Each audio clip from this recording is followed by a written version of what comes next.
Hi friends, நம்ம இன்றைக்கி என்ன பார்க்க போகிறோம் அப்படின்னா கோலம் தான்.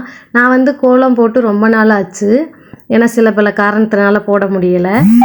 பாருங்கள், சிம்பிளாக எப்படி கோலம் போடலாம் அப்படின்னு சொல்லி சின்ன சின்ன கோலங்கள் நான் வந்து போட்டிருக்கேன். பாருங்கள், இது வந்து 7 புள்ளி ஊடு புள்ளி 4 முடிய நடு சென்டரில் இந்த மாதிரி வந்து நம்ம ஸ்டார் போடுவோம்ல, குட்டி பூ போடுவோம்ல, அது மாதிரி வந்து போட்டுக்கணும். ரொம்ப நாளைக்கு அப்புறம் கோலம் போடவும் எனக்கு கோலம் போடவே கை வரலை. எனக்கு கோலம் போடுறதுன்னா அவ்வளோ பிடிக்கும். நம்ம வந்து கொஞ்சம் பொறுப்பாக வந்துட்டோம் அப்படின்னா அடுத்தடுத்து வேலை பார்க்கல கோலம் போடுறதுக்கு நமக்கு டைமே கிடைக்காது.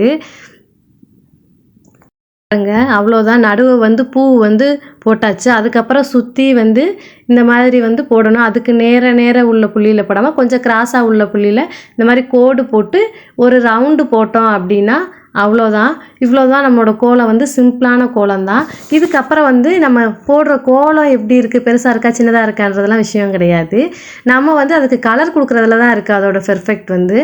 அதுக்கு வந்து ஆப்டான கலராக நல்ல ஹை லுக்கு தர்ற கலராக வந்து நம்ம வந்து கொடுக்கணும். நல்ல அட்ராக்டிவான உள்ள கலர் தான் வந்து கொடுக்கணும். நடுவை கொடுக்குறது எப்போவுமே. அடுத்ததாக கொடுக்குறது வந்து கொஞ்சம் கலர் கம்மியாக இருக்கிற மாதிரி கொடுக்கலாம். அதுக்கு அடுத்து கொடுக்கறது வந்து டார்க்கான கலர் கொடுக்கணும். ஏன் அப்படின்னா இது 2 கலர் கொடுக்கையில் நடுவு உள்ளது வந்து டம்மியாக தெரியாது. இது 2ஓட சேர்த்து அதுவும் எடுத்து கொடுக்கும் நமக்கு கலரு. நம்ம கோலத்தில் வந்து கலர் கொடுக்குறது இதுதான் நம்ம ட்ரிக்கே, கலர் கொடுக்குற ட்ரிக்கே. இந்த மாதிரி கொடுத்தா தான் பாருங்கள் நல்லா எடுத்து கொடுக்கும். பாருங்கள், பார்க்கவே எவ்வளோ நல்லா இருக்குது அப்படின்னு. உங்களுக்கு இந்த கோலம் பிடிச்சிருந்துச்சு அப்படின்னா நீங்கள் லைக் பண்ணுங்கள், ஷேர் பண்ணுங்கள், சப்ஸ்கிரைப் பண்ணுங்கள். டாட்டா.